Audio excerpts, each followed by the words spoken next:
Hey guys, what's up? This is Sid back to you with another FIFA Mobile video, and in this video we're going to be doing our worst stack matches. I might not show you the games in themselves, but I will be showing you the squad builders. So without any further ado, let's just get right into the video, and I'll just show you my squad builders. So let's get right into it.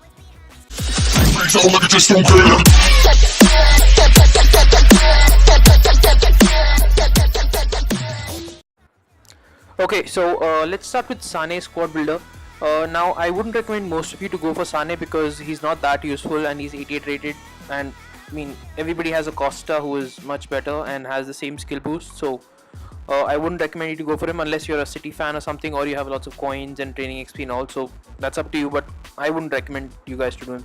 Now, in this squad, I would recommend you guys to try Hurtado out. He is an amazing player. At 81 or I think 80 or something, he gets Rainbow, and after that, he's just a beast in the game. I use this exact same formation 4-2-4. With left wing, left forward, and right wing, and both my centre mids. All these players could do Rainbow, and I easily reached 10 wins in my first try with this formation. So I would recommend you guys to check this formation out with Hurtado, and there is another RF. I don't remember the name, but he's I think 75 or 78, something in that range. So you guys can check that out. It's not the one I'm using in this formation. And second thing I would like to tell you guys is now I've used campaign players, but I would recommend you guys to not use campaign players. It's much better to just train a gold player to 80 and use that player. A campaign player has 30k XP, and a gold player on the other hand, let's say a 75 rated or 78 rated, something in that range, should be about 3k to about 4.5k, and it'll cost about 10k XP to bring him to 80, which is pretty less. So basically it'll only cost you about 12 to 15k XP to train a player from the golds, higher gold ratings to elite. And on the other hand, an elite campaign player will cost you 30k XP, so it's much better to just train a gold player and use him. It'll cost some coins, but it's definitely worth the exchange. Now, as far as Aubameyang's squad builder goes, again, I should have trained all the gold players to 80, but instead I just added in higher rate players. But it's okay because most of the players I added were untradeable and were useless to me. But still, they were worth a lot of XP. So there's that. But in any case, Aubameyang is going to be a welcome addition to my team. I might even consider using him because Aubameyang and Ismaila Sarr, the one from Scouting, I think Europe 1 or Europe 2, are the only two players in the game which are strikers and have the pace skill boost, which makes him pretty useful. So he's probably going to be not probably, he is the fastest striker in the game right now. Aubameyang and Ismaila Sarr, these two are the fastest strikers in the game right now. So that's definitely a good thing to have. And even if I don't decide to use him as my main striker, I can definitely use him as rank up fodder for some other player, any forward basically. So there's that. Now for those of you who want to complete his campaign, who want to complete the squad builders, I'd recommend you guys to get gold gold worst stack players and upgrade them to 80, and then just add in the Lunar players, because the Lunar players have high ratings and they're very cheap in the market, so you can just get them off in the market for 200k for an 84 rated player. And even the 86 rated Bernardo Silva goes for like 270 or 260k in my market, so it's definitely worth it. I do put in some other players like the rivalry ones, but I'm fine with it.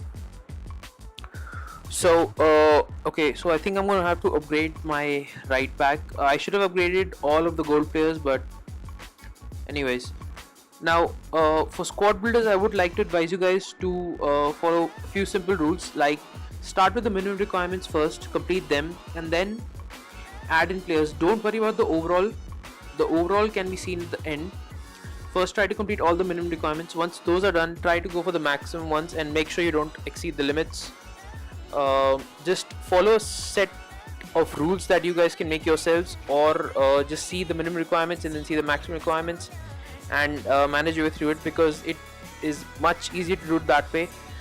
Squad builders can be a little hectic and can be a little difficult to decide like which player to go with or which leagues, because it becomes irritating when you have maximum of certain number of players from a certain nation and then you have to add more than a certain number of players from a certain league, especially when you're talking about English players and the British Premier League. It can get messy over there, and same thing for Spanish league and Spanish players and stuff like that.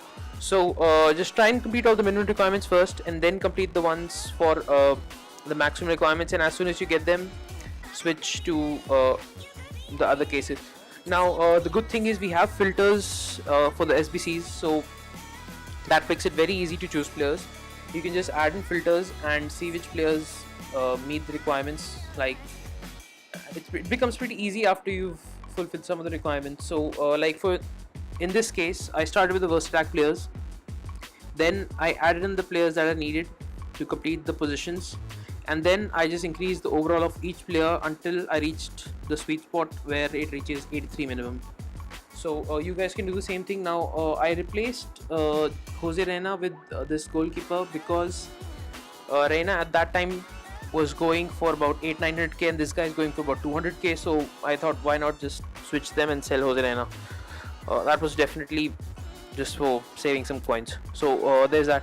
Now this weekend tournament was pretty easy. A lot of players who did not have very high overalls reached 10 wins, which was nice to see, and since the maximum overall was capped at 90, most players didn't have the advantage over people who are good with playing the game normally, I guess. So there we go, guys. We claim Aubameyang. He's going to be an amazing addition to my team. Plus the 5 skill boost points are going to be squad builder points are going to be very crucial for future squad builders and other rewards. Let's put him in my team and check the stats out with this card. Okay, so he's got good pace and passing.